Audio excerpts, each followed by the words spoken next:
The following episode of the Maui Chamber of Commerce's Business Matters was originally broadcast on April 4th, 2023.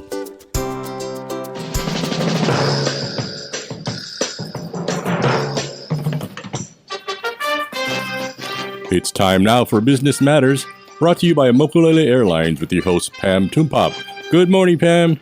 Hey, good morning, Gary. How are you today? I'm very good. Another beautiful Maui day. It is. It is. Well, welcome everybody to Business Matters radio show brought to you by the Maui Chamber of Commerce and Mokulele Airlines. I'm Pamela Tumpop, president of the Maui Chamber of Commerce, and today we're going to talk story with renowned economist Paul Brewbaker on several economic hot topics. We're going to talk with Nicholas Winfrey of Maui United Way, and we're going to learn more about Island Way technology and how they can help transform Maui businesses through IT systems. But let's get started with Paul Brewbaker. He is the principal of TZ Economics, a Hawaii economics consultancy. His background is in research on the Hawaii economy and financial risk analysis, and it stems from a 25-year affiliation with Bank of Hawaii, concluding as its chief economist. He has lectured extensively on international monetary and financial economics and been very involved in teaching young economists. So, good morning, Paul. How are you this morning? Aloha, Pam. How's it over on Maui there? Oh, aloha, and it is a gorgeous day on Maui today. Nice. We'll have to have you back and have you come speak to groups over here. We miss having you. It's been a while, I know, right? It has. Well, we've got Zoom now. Save the plane fare. I know. Save me several hours with our friends at the TSA, and exactly. Exactly. Well, I wanted to, it's always great to talk to you, and I always love your take on key economic issues, and I know we sent you something to get your input on.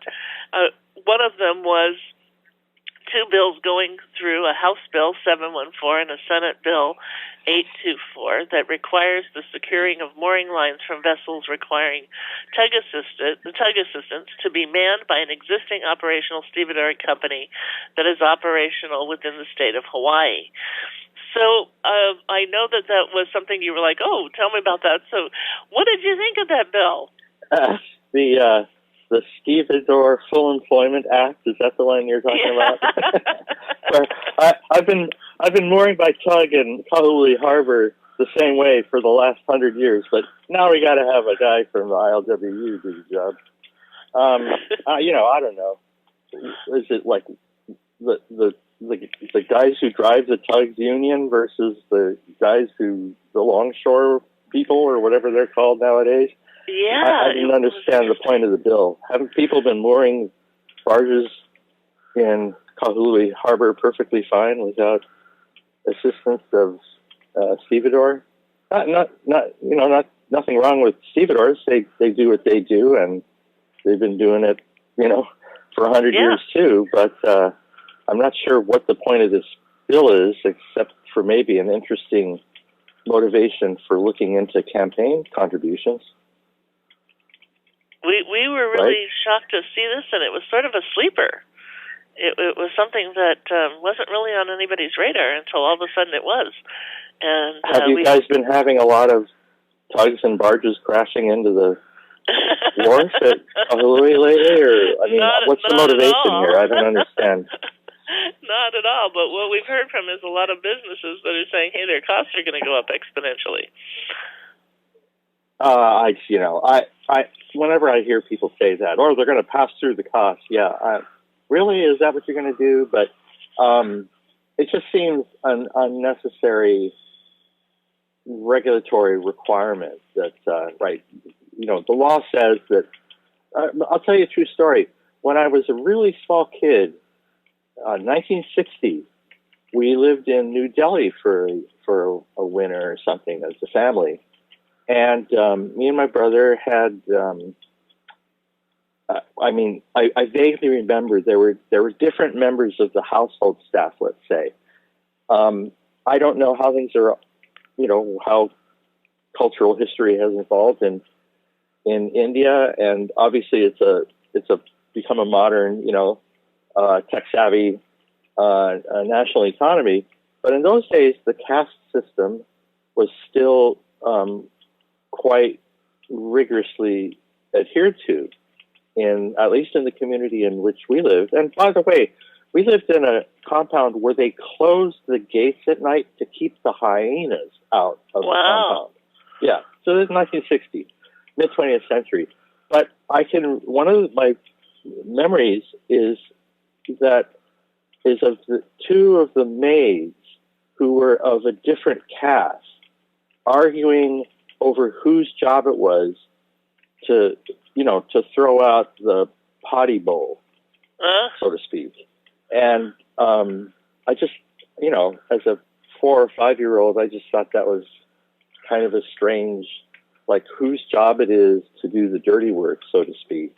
And that's kind of what this bill sounds like, that something that presumably has been resolved for years and decades or centuries, suddenly the legislature feels it necessary to require by law that a certain kind of person do a certain kind of job. I'm not getting it. Yeah. Well, I appreciate that. We aren't either, and so I thought you'd enjoy that and wanted to get your thoughts, but I totally agree. It was surprising, very surprising. Another thing we've been addressing in a big way here in Maui County is SMA and shoreline rules. And I know this has come up across the state, will continue to be. It's really a broad statewide issue. A friend of ours and somebody we work with, David Arakawa of LERF, helped the county of Kauai in their work, and they were really doing a lot of ground truthing. We've been kind of moving forward with some rules without using the UH modeler, which many people are looking at, and looking at the 3.2 setback line. But that modeler also has an economic impact line that you can click on and get a sense. Many of us feel that modeler. Maybe we've had some people say, well, there's a retail center there, and they've grossly underestimated, the challenges to the value of that retail center given the modeling line. So we're just wondering, have you been tracking this at all? And what our thoughts are, we really need to look at this holistically as a state. This is going to impact us for the next 10, 20, 30, 50 years. And I just want to get your thoughts on what you see happening with these SMA and shoreline rules and the economic impacts, and if you have a sense of how you think our state should navigate through this big challenge over the next few decades. It's a tough one, and I'm actually, few people know this except for some of the people around whom I like to hang,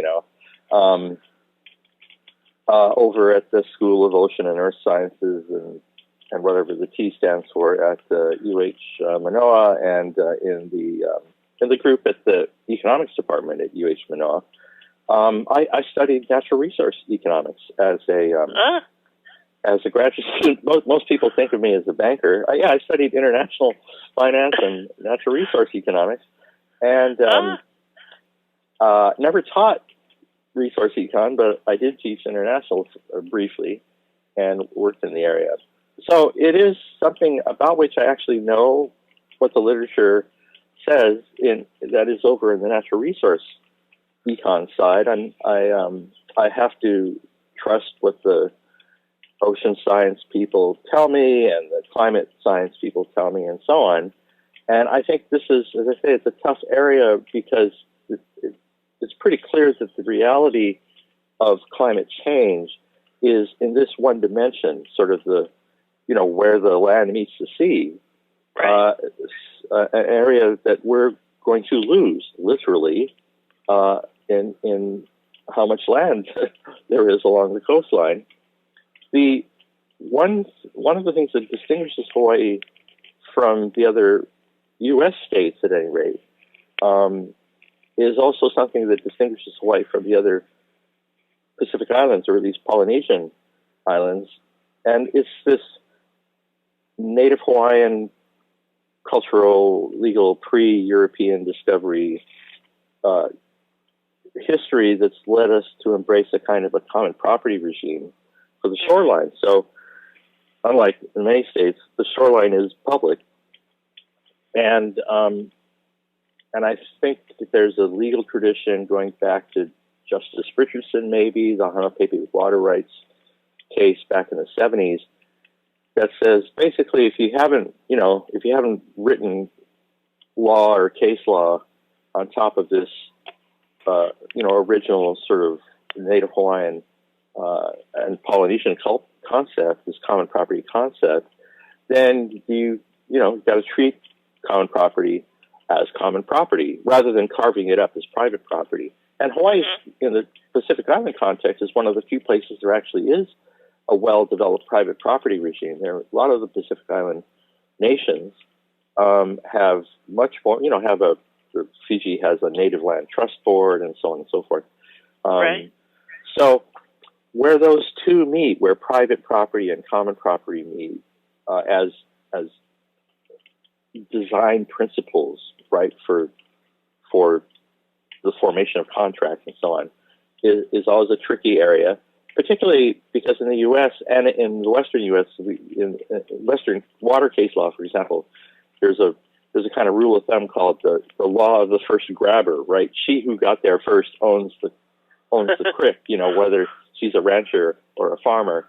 That's not the case here in Hawaii, where we recognize and respect the common property tradition. So you can own the ditch and you can own the flume and you can own the well, but we own the water. You don't own the water.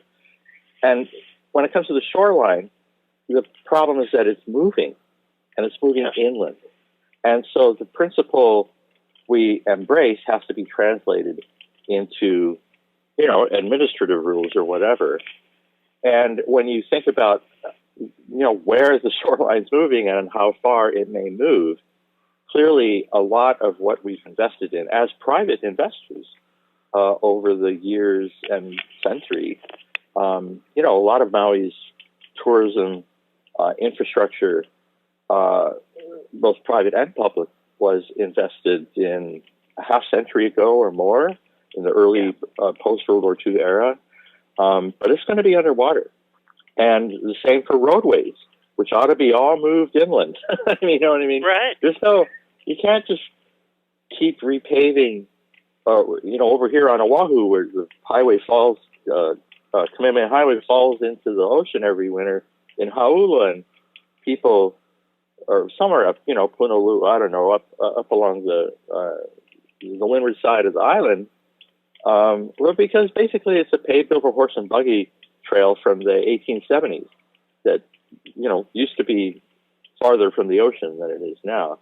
So I'm afraid it's just something we're going to have to thrash through. And I sympathize with private investors and condominium associations and, the Department of Transportation or Parks and Recreation, whoever owns or is responsible for these shoreline areas, but they're going to go away, and that land is your land, that land is my land, right? I mean, it's our shoreline. So I think this is going to be an area where a lot of creativity and accommodation is going to have to be deployed. What I've argued, the few times people have asked, I'm not a natural resource econ person. I like hanging out with them because I think, they're interesting topics. But occasionally I get asked to be in a symposium or something and throw my hat and, ideas into the ring. And one of the things I've encouraged people to recognize is that unless you get this right, what we're doing over here on Oahu, which is like crazy, is people harden the shoreline, trying to protect their private property, their backyard, essentially. And the bad news for them is that their backyard is going to be my beach in 30 years. That's so right. That's just a fact, Jack. And if you harden the shoreline, then that happens even faster, right? Because it accelerates the longshore current and the erosion and so on. And so, all this stuff, beach replenishment and whatnot, it's okay, you're losing the battle already, if that's what you're talking about. So we need to sort of leapfrog is the thing I try to encourage people to think about and move forward. I think that people, for example, who already own beachfront property ought to be given the option to harvest as much value from that property before it disappears into the ocean, and the option to redeploy their wealth, redeploy their assets inland, Mauka. So, for example, and then, as I say, take the West Maui situation where you've got where is it where the road goes by, anyway, south of Lahaina, where you come out of the tunnels on the poly over there, and you go along, what's the name of where you get big sharks out there on the point. Right. And the road runs right under the ocean, basically. I mean, when there's a big south swell, the water's coming across the road. That whole thing needs to be moved, Malka.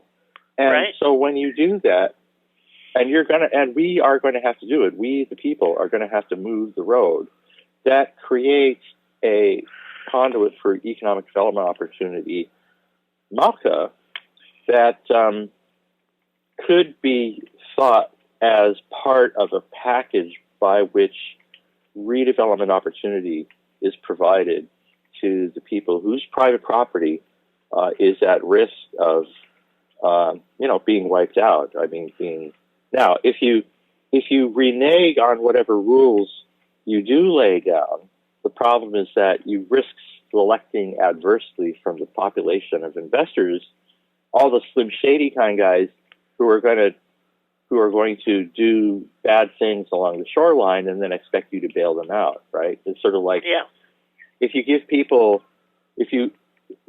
let people build their house on top of the east rift of Kilauea volcano, and then they're shocked to find that the volcano actually erupted, if you pay them for their house, then that sends a signal that leads people to invest in the wrong place. You see what I mean?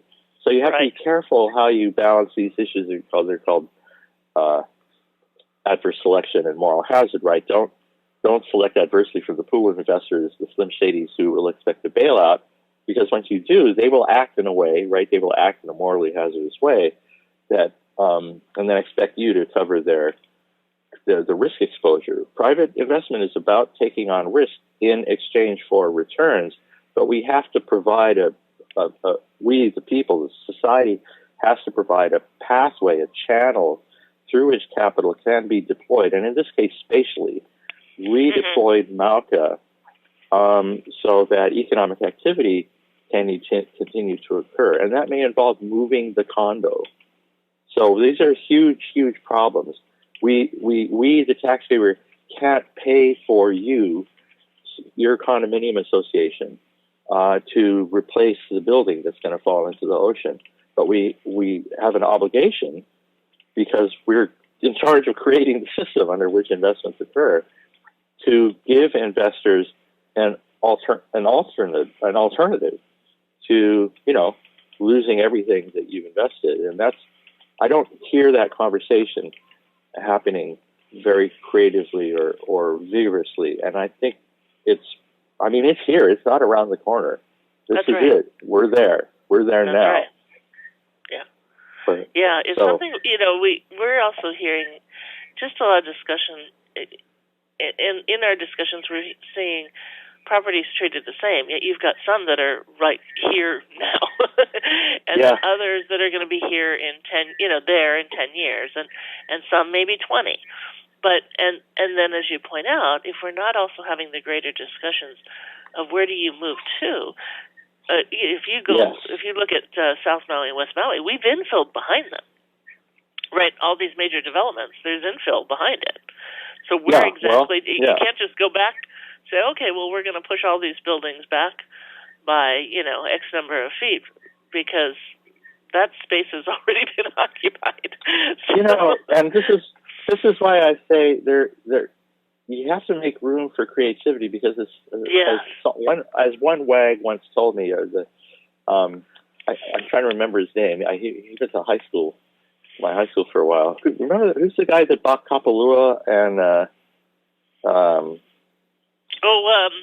tech guy, Steve Case.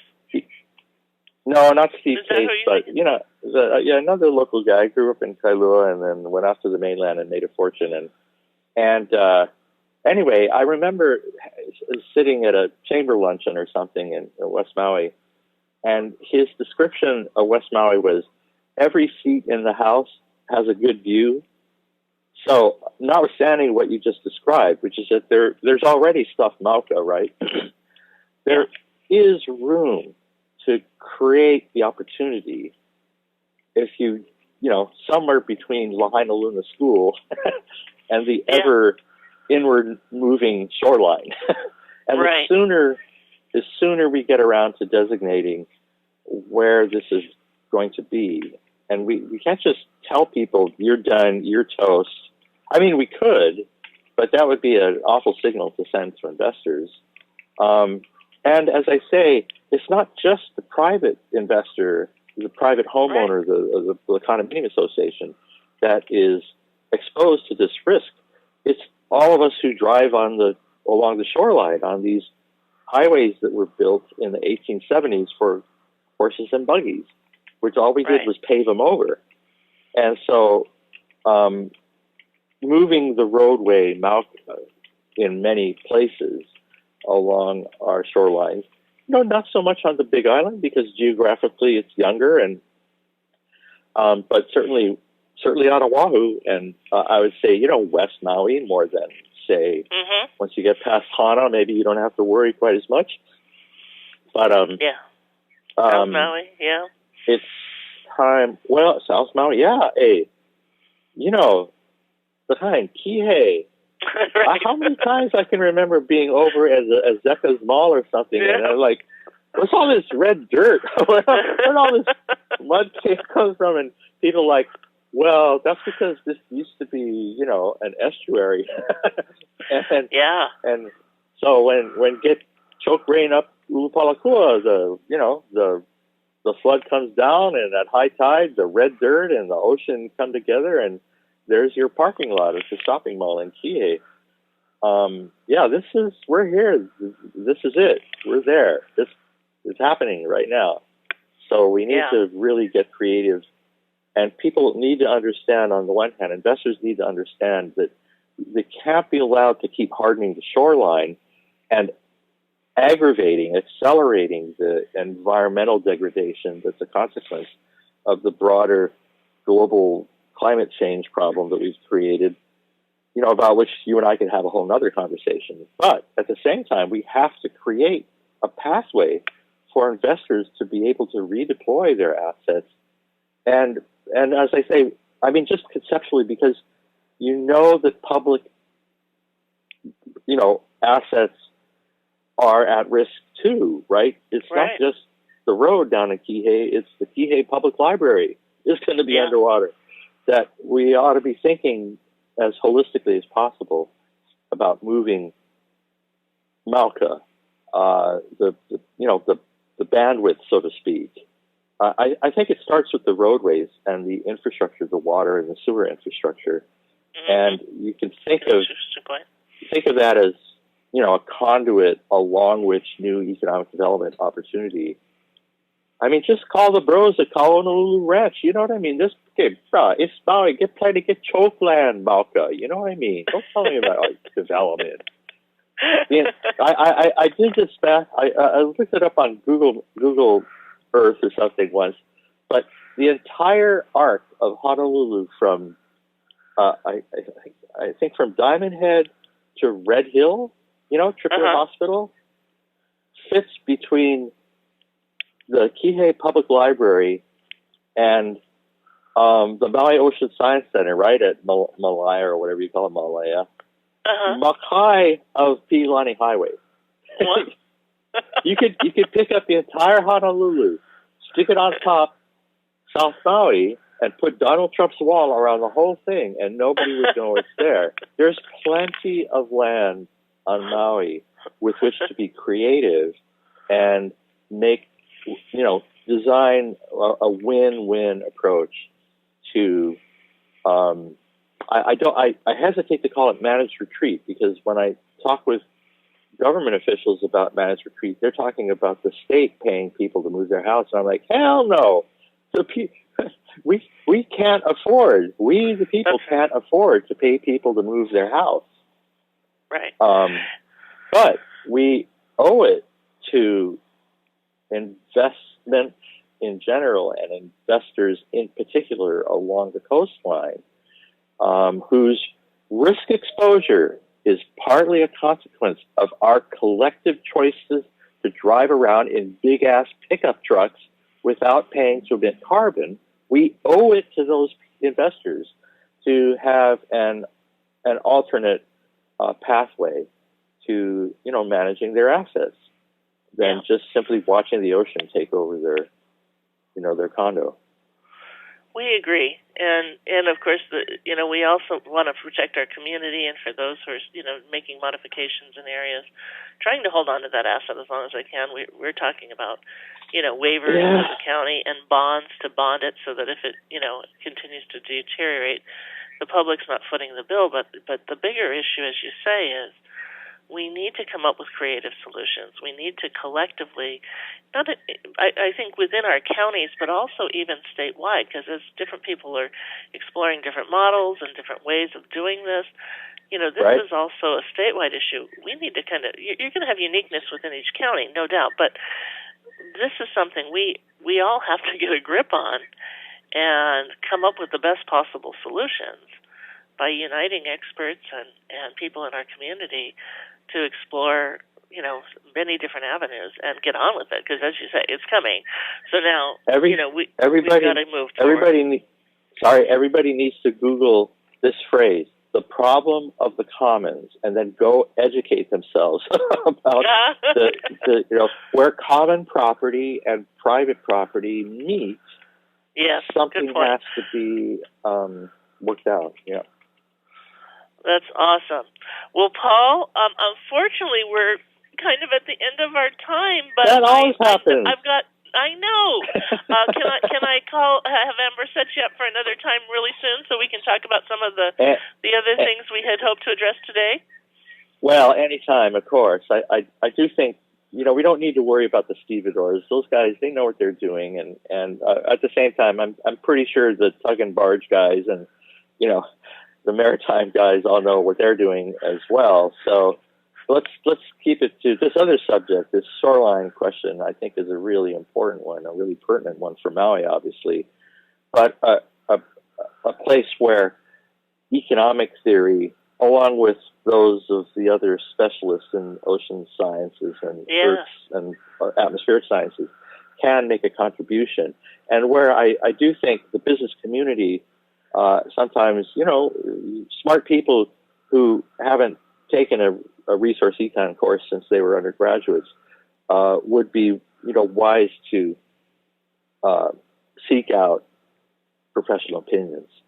Yes, I agree. Well, we're going to continue doing that, and I love your thoughts on this. And I really want to see, honestly, people come together as well, across the state, and really see a broader forum where we're engaging as many as possible, because these are I will leave to people who know more about it, Native Hawaiian cultural issues, because we have an obligation to the host culture as well to respect those traditions. Absolutely. And they have some interesting solutions that many of us, are not versed in. But, we have a woman on Maui who says, I've lived through king tides and I've still got my property. So, Eleanor Ostrom, a famous Swedish economist, won the Nobel Prize about 10 years ago, co-won a Nobel Prize. Eleanor Ostrom, looking at the way different cultures handle these common property issues. So there are a lot of models from which to learn, and read Eleanor Ostrom. I'm going to go. Ostrom. Yeah. Always go with the Nobel Prize winner. There you go. Awesome. Well, Paul, we're going to have you on again soon, because we'll continue this discussion and other economic issues that we're facing as well. Good fun. Thanks a inviting million. me. It's always fun to have you on. Thank you. Aloha, Pam. See you next time. Aloha. Okay, we'll be right back with a brief message from our sponsor. Mokulele Airlines operates the largest commuter airline hub in the country, right here in Kahului. Fly Mokulele from Kahului to Molokai, Lanai, Hana, Waimea, Kona, and now Hilo. Mokulele also operates the only flights between Kapalua and Honolulu. There is never a middle seat on Mokulele, and every seat has a window and aisle. Visit mokuleleairlines.com and take your next flight from the newly renovated Mokulele Terminal. Yeah, welcome back to Business Matters. And Pam, we have Nicholas on the phone right now. Fantastic. Thank you, Gary. All right. Well, I want to introduce Nicholas Winfrey, President and Chief Professional Officer of Maui United Way. He has spent over a decade in the not-for-profit sector supporting animal welfare, social justice, and emergency response in California, Australia, and Asia Pacific. And now he is here on Maui. Aloha and welcome, Nicholas. Good morning, Pam. How are things? Oh, it is a beautiful day here. Life is good. How about you? Feeling the same. Feeling very fortunate to be able to call Maui Nui my home. And, knock on wood, it's not raining, and we've got beautiful weather ahead. Yes, amen to that. Although we're grateful for the rain. We needed the water. 100%, 100%. So we are so glad to have you on. At Maui United Way, you are working with residents every day on the front lines to address needs. I was wondering if you could share with us some of the biggest needs that you're seeing in our community right now. Yeah, absolutely, Pam, and thank you for that question. We here at Your Maui United Way really focus on, health, education, and income mobility, which really does cover a pretty large swath of the needs within our space. Right now, post-pandemic, our county has seen a lot of hardship and a lot of, trying to lift each other up and more people doing more good.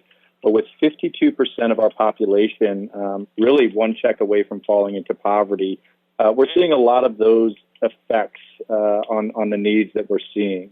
That being rental assistance, utility assistance, mortgage assistance, food security, a lot of need in that space as well. And really one of the biggest underlying things is the mental health in our community. Both, our neighbors, our ohana, but also, our teams at our workplaces. So really, it's a whole lot of things coming our way. Well, and that takes me to my next question, because and I think for many people know that I have a son who's bipolar, so we've been involved and engaged with the mental health community for a long time. So we, too, are seeing growing needs in mental health and just a tremendous need for, we know we've got case manager shortages, and our system is really stressed. So, over the last few years, what do you see as some of the gaps in the mental health services that we need to look and address? Well, that is a very, very robust question, Pam, and I appreciate you sharing with me about your family as well. As I think that's one of the things that we should all do is first off is just openly talk about it. I have my moments where I feel very, very not well when it comes to my mental health due to the stressors, in life, and I think just openly talking about it is a huge first step for our community. Yeah. When you're looking at gaps in services, I think they're far and beyond even what I can comprehend. I think, as technology increases and we look to do more remote, visits with our doctors, that's great, but there's also hindrances in that as well. Do I feel comfortable visiting a mental health care professional to discuss my home life when I can't get away from my home life and everybody can hear in on that call? So There's a lot of double-edged swords with a lot of the changes that have taken place, but obviously the gaps in services. I think, if you're looking at both the medical field and social services, is we're lacking staff, we're lacking experts, we're lacking individuals here that, can afford to live here and work in that space, but have enough support for their own mental health, that they stay in that space. So we've really seen a snowball effect of social workers as well as mental health care professionals really kind of on a churn and burn phase, which, affects a lot of people downhill for sure. Yeah, I mean, COVID really exacerbated that. It was very stressful times. Case management often was not done in person. It was by cell phones. Many people lost their cell phones or didn't have their cell phones. So a lot of huge gaps. And just, as you say, it's a tough business to work in. Our case managers do an awesome job trying to serve our mental health community, but it's as do our doctors and our nurses and our hospital systems, but it's a huge challenge, and they too get highly stressed during these times, and they need to have reprieve and breaks and things as well. And then housing ties into that. We get back to, how do we keep these workers here and give them a place where they can have their families and sustain their life while continuing to serve. So you've got a big job at Maui United Way. It all circles back. There's so many different we're very issues. Fortunate.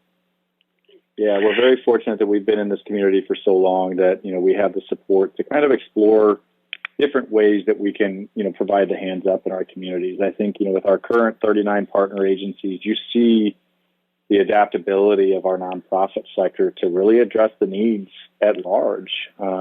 I do hope, my rose-colored glasses is that, coming out of a situation like the pandemic, is can we as a community think systems change now and think a little bit longer term about how if something like this does come up again, we can really mitigate it into the future. I think, the generational equity gaps that this will really, really perpetuate.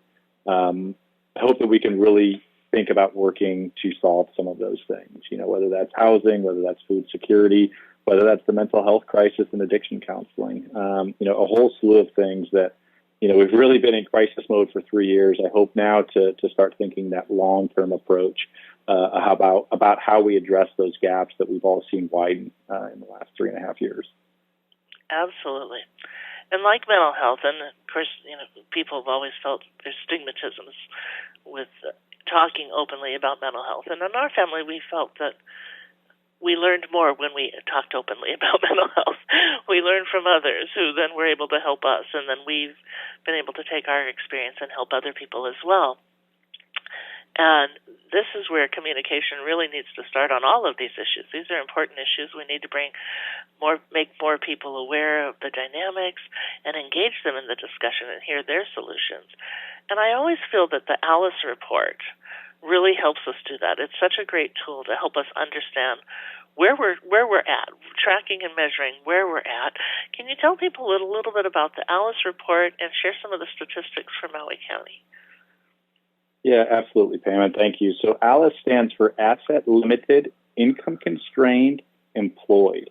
It's a measure that was kind of instituted back in 2008 on the East Coast at United Ways during the housing crisis to say, hey, who is just about to fall into that emergency area, right, to where we really need to be concerned. So it's been utilized across the country.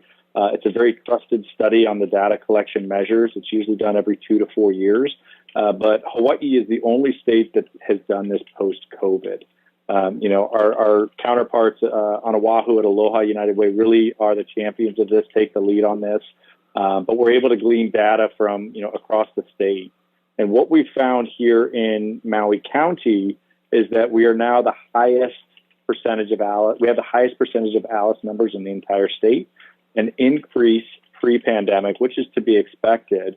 But something that's kind of invisible there is how many people actually left Maui County as well. So, if everybody had stayed here, what would those numbers have looked like? It just means that we had kind of another bit of brain drain. But really what those statistics tell us, at 52% of our county being within that ALICE range, is that, that's multi-generational housing. That's issues with food security. That's issues with rental assistance. That's issues with, if I'm working 3 jobs and I happen to lose one of those jobs, I'm going to fall under that poverty limit. So really it's how do we service that community the best way possible to empower them, rather than, letting them slide even further down into the Alice kind of proportions. But some of the other studies or some of the other outputs that came from that study, huge concerns of mental health, huge concerns of debt currently being held, huge concerns of not being able to feed your family. So it really does have, some hard statistical data about the issues that we're all facing right now. And I have to tell you, Pam, and to the listeners out there, this is what keeps me up at night is this silent group that my staff can be part of because of the pay range in the nonprofit sector. I mean, it's a scary situation. Yeah. No, it's, and to know that it's growing, and of course with our housing costs continuing to rise. We had done some projections in a housing forum pre-COVID, and the last one was 2019. And while you don't normally project out, they do in reverse mortgages, but they don't normally project out. We, using a very, very low annual interest rate, which everybody in the room kind of balked at, knowing how low it was, we're already ahead of the projection for $1 million median income. Not median income, median home price. And by 2042, we projected we'd be looking at a $2 million median home price. So these are very challenging statistics for Maui to look at, given, the high interest in Maui, and also, the kind of wages. And that's why there's so much discussion always about a minimum wage versus a living wage, and how do we bring people up, and how do we diversify and create new positions so that people aren't working 3 jobs. And tough choices. Nicholas, can people get the Alice Report to learn more? And, of course, we always want to encourage support from Maui United Way and all that you do with your health and human service agencies who are working, again, on the front lines to bring our community up and serve those critical needs. How can people get in touch with you and contribute?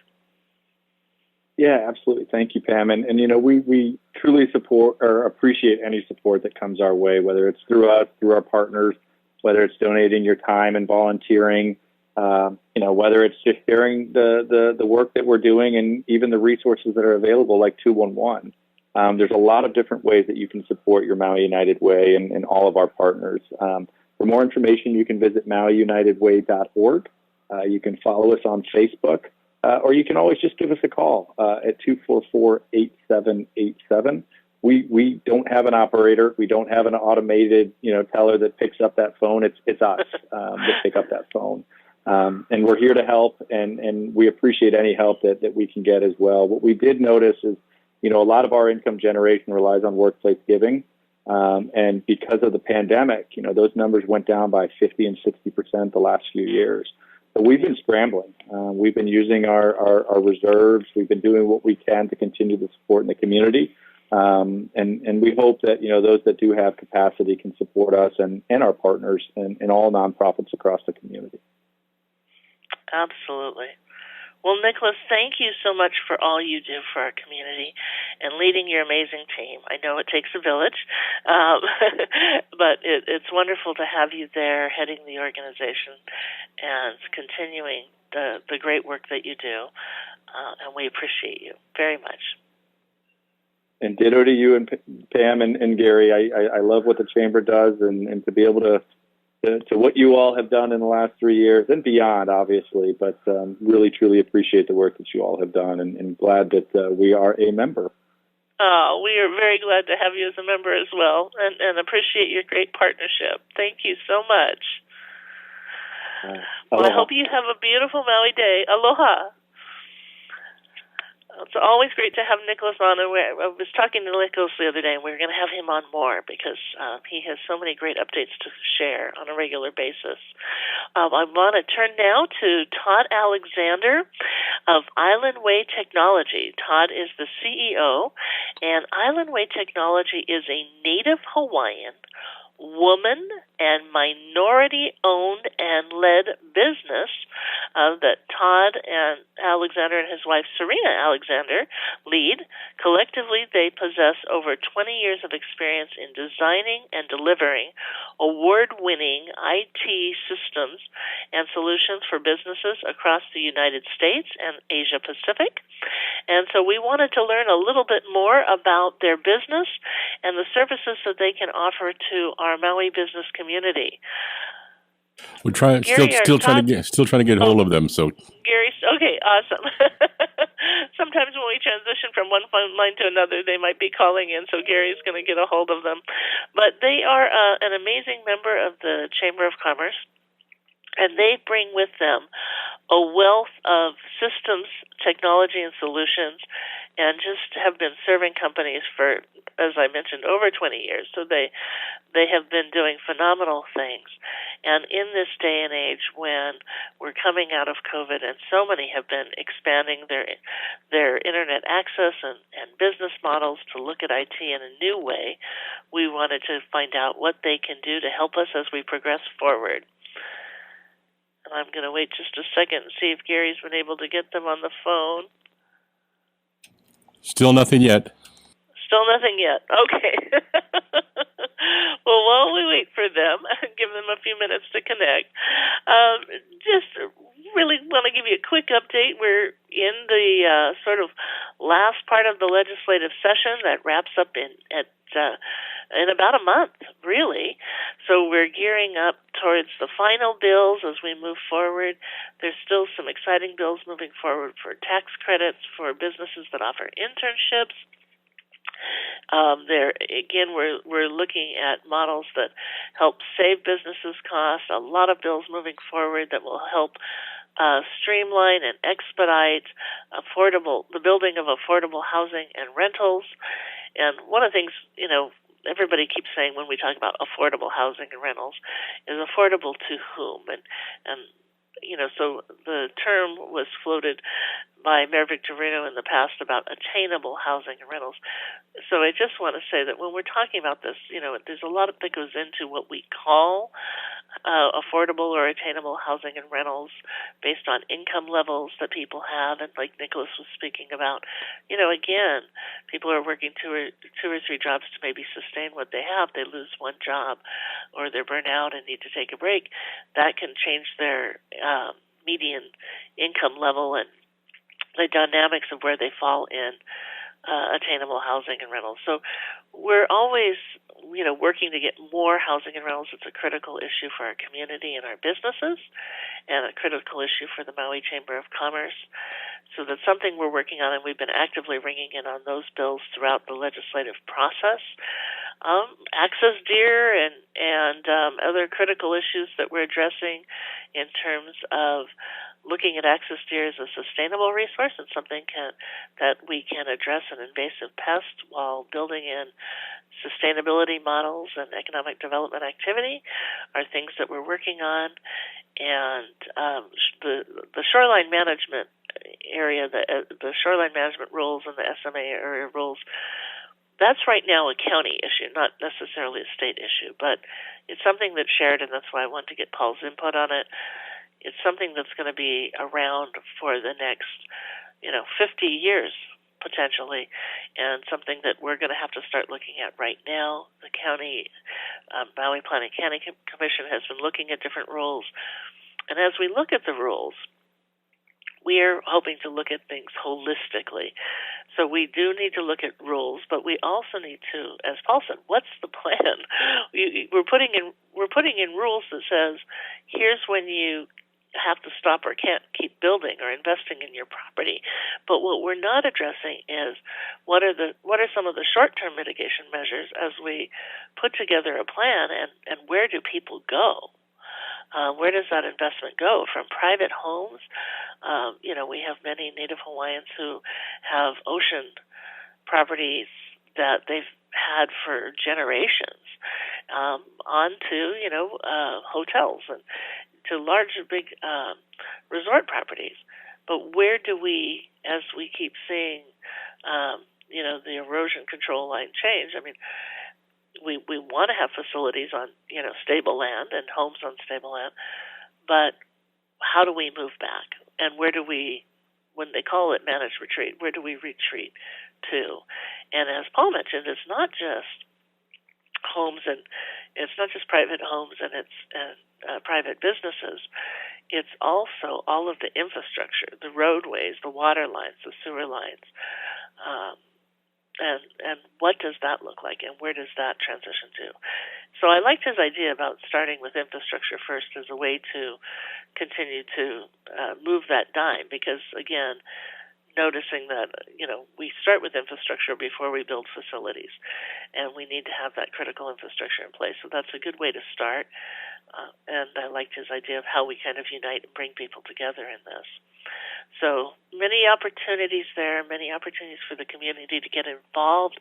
We're just raising the flag, trying to encourage the planning department to get more notifications. When we were notified of these rules coming up, and this goes back to last November, there was work that many people weren't aware of, including the Chamber, and we weren't alone. We reached out to many other groups and found that some of the notifications, it wasn't that notifications weren't sent out, but they were primarily sent out to property owners. And sometimes many businesses who rent, they have no idea about some of these issues. So we've been trying to let as many people know as possible. This is something that, like COVID, where we had a health and economic crisis, shoreline erosion is an environmental and economic crisis. And just like COVID, you have to deal with both sides of the issue. So we're working to educate the community on this, and we're actively working on different bills to see how we can make a difference. So Pam, it looks like we couldn't get through to our last guest, but we couldn't get through. Yeah. Well, we will bring them back on. I'm sorry that they couldn't join us today, but and we're down to about 1 minute. So yeah, I appreciate you. Thank you so much for all you do to keep us on track and to connect with the guests when we haven't been able to have them call in. I just want to thank everybody for joining us today. I really want to thank Paul Brewbaker for his insight and Nicholas Winfrey for all that he and the team at Maui United Way do. We love having this show. We love having you join us for Business Matters, sponsored by Mokulele Airlines. And we love to continue the dialogue and hope you can enjoy what we're doing and continue to have this dialogue in your part of Maui, whether it's with your friends and neighbors or with your workers in your business. It's important that we all come together and start addressing these critical issues. So with that, I hope you'll join us again next week, and I want to send you blessings and best wishes for a beautiful Maui day. Aloha.